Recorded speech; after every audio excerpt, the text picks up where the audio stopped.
3 matchs les amis, 3 matchs, 270 minutes plus le temps additionnel.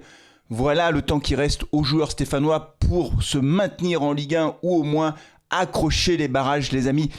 Tout n'est pas perdu, loin de là, il reste ces 3 matchs qui sont cruciaux. C'est le sprint final qui est lancé, ça commence samedi soir face à Monaco à Geoffroy Guichard. On va faire l'avant-match les amis, on va faire l'avant-match ensemble de cette rencontre bien entendu. On va évoquer cette équipe de Monaco qui est une équipe redoutable. On va évoquer bien sûr l'équipe de l'AS Saint-Etienne et bien sûr la tuile qui nous tombe dessus comme ça, là au mauvais moment. L'absence de Lucas Tassin qui est blessé, c'est Eric Orneland qui l'a annoncé lors de la conférence de presse d'avant-match. C'est un énorme coup dur pour l'AS Saint-Etienne parce que c'est le joueur en forme du moment et on avait bien besoin de lui. Mais il est indisponible, douleur musculaire. Je vais y venir aussi quand je vais parler de la compo de l'AS Saint-Etienne. Mais avant ça, les amis, vous avez vu, j'ai sorti la baguette magique parce que le sprint final nécessite un petit peu de magie pour s'en sortir. Ça, c'est la première chose. Et les anciens de Carton Rouge TV connaissent la baguette magique. Ils savent à quel point elle est importante dans les moments difficiles.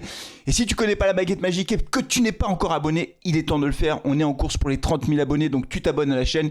Tu likes la vidéo, ça fait toujours plaisir. Et on démarre tout de suite, les amis, avec cette rencontre face à Monaco samedi soir. Une équipe de Monaco, il faut le dire, qui est 4e au classement, qui est à 3 points de Marseille, qui est 2e. Et donc, une équipe de Monaco qui est en course pour la Ligue des Champions. C'est une équipe qui a fait un très très bon championnat, qui a très peu encaissé de buts. En fait, Monaco n'a encaissé que 38 buts ou 39 buts, je ne sais plus d'ailleurs, je vais vous dire ça tout de suite. C'est une équipe donc qui a une défense de fer et qui marque pas mal de buts. Elle a encaissé 36 buts, pardon, c'est la 3e défense du championnat et 58 buts marqués. Donc autant vous dire que ce ne sera pas facile face à cette équipe de Monaco à Geoffroy Guichard. Je vous rappelle qu'au match aller, nous avions perdu 1-0 de mémoire.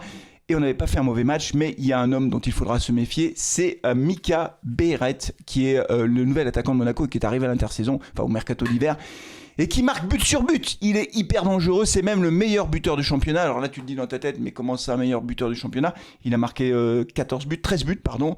Dembélé en a marqué 21, Greenwood 18. Mais pourquoi tu nous dis que c'est le meilleur buteur? Parce que si on ramène le nombre de buts au nombre de matchs joués, 14 matchs joués, 13 buts marqués, il est loin devant tout le monde.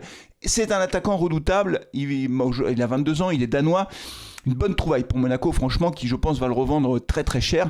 Il marque quasiment à chaque match. Il a encore marqué lors de la dernière rencontre de Monaco au Havre. Ils sont allés chercher, vous savez, le match nul. Un but partout au Havre, ce qui n'a pas fait nos affaires, honnêtement. On aurait préféré une victoire de Monaco, bien sûr.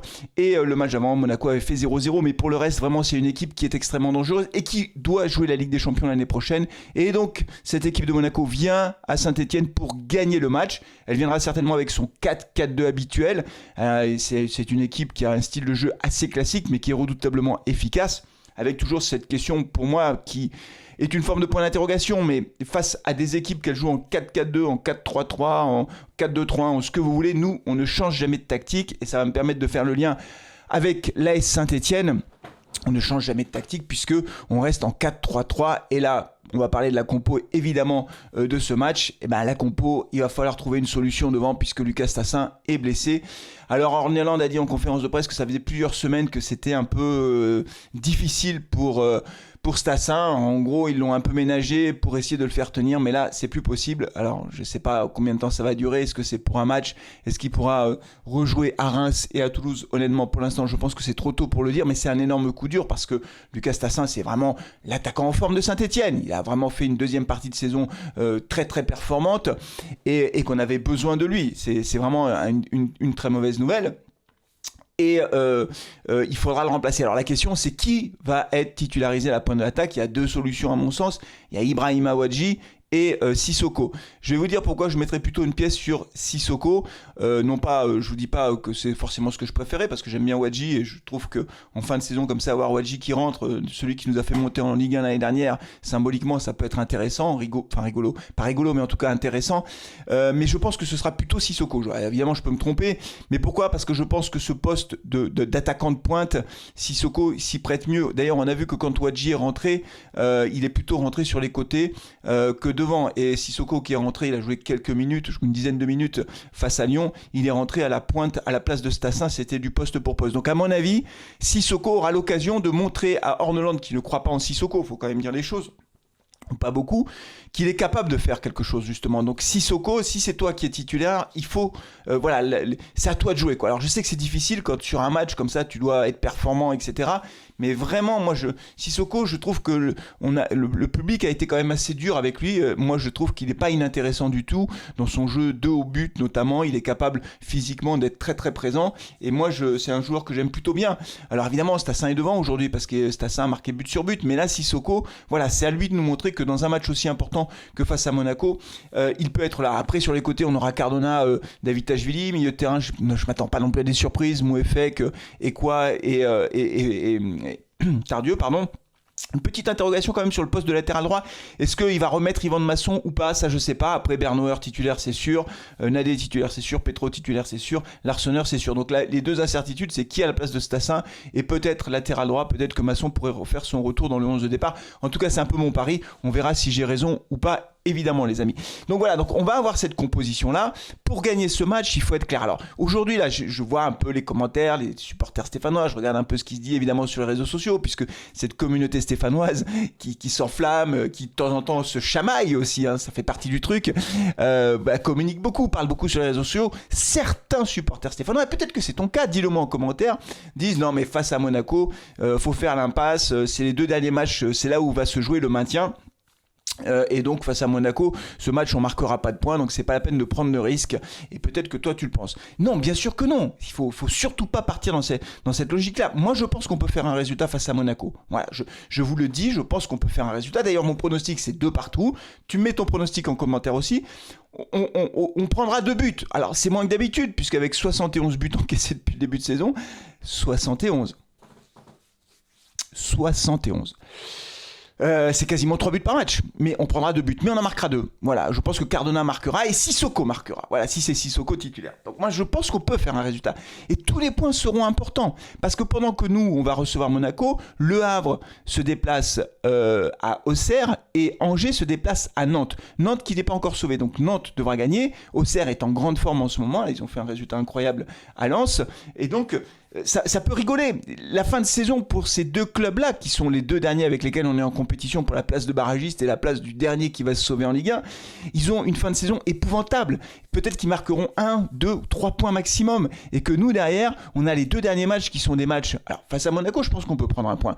Et je vous dirai comment dans quelques instants, parce que ce ne sera pas facile quand même. Mais face à Reims et face à Toulouse à domicile. Alors évidemment, si on a amputé de nos deux copes, ça sera plus compliqué. Mais à domicile, face à Toulouse, on peut gagner.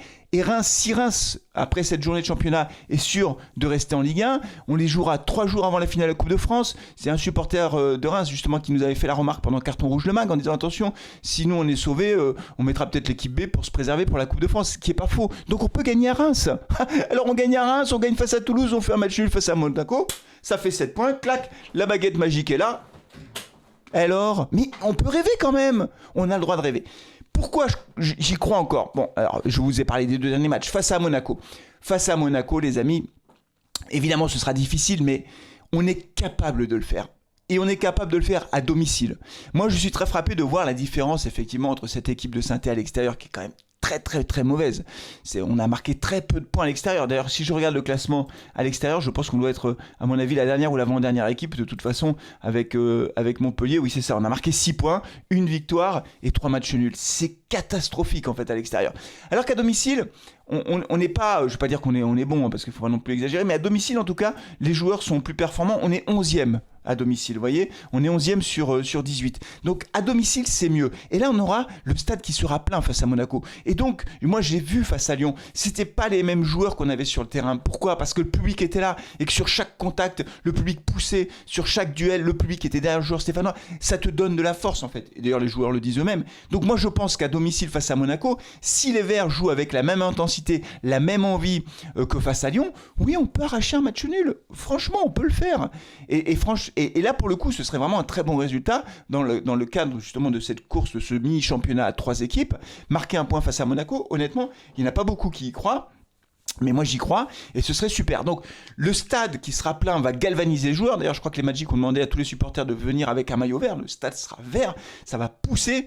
Et les joueurs, s'ils se transcendent, s'ils sont capables d'aller au-delà de ce qu'ils font habituellement, c'est-à-dire d'aller jouer vraiment avec une intensité énorme sur le porteur du ballon, ne rien lâcher jusqu'à la dernière seconde, oui, on peut faire un résultat face à Monaco. Donc moi, mon pronostic, les amis, c'est 2 partout. Donnez-moi votre pronostic, dites-moi si vous pensez que les Verts peuvent faire quelque chose face à Monaco. Encore une fois, l'absence de Stassin, c'est un vrai coup dur qu'on n'avait pas vu venir. Alors, apparemment, Bouchouari peut-être pourrait revenir avant la fin de saison. On verra de quoi il retourne. Mais c'est vrai que ces blessures-là, on aura eu quand même beaucoup de blessures cette saison. Si on refait l'histoire, beaucoup de blessures. Et celle-là, elle arrive vraiment au mauvais moment. Voilà, on se retrouvera en direct pour ce live. Donc c'est samedi soir 21h. Je ne serai pas ici, mais je ferai le live. Et ben d'ici là, qu'est-ce qu'on dit d'ici là ? Prenez soin de vous, de vos proches, et allez les Verts. Ciao.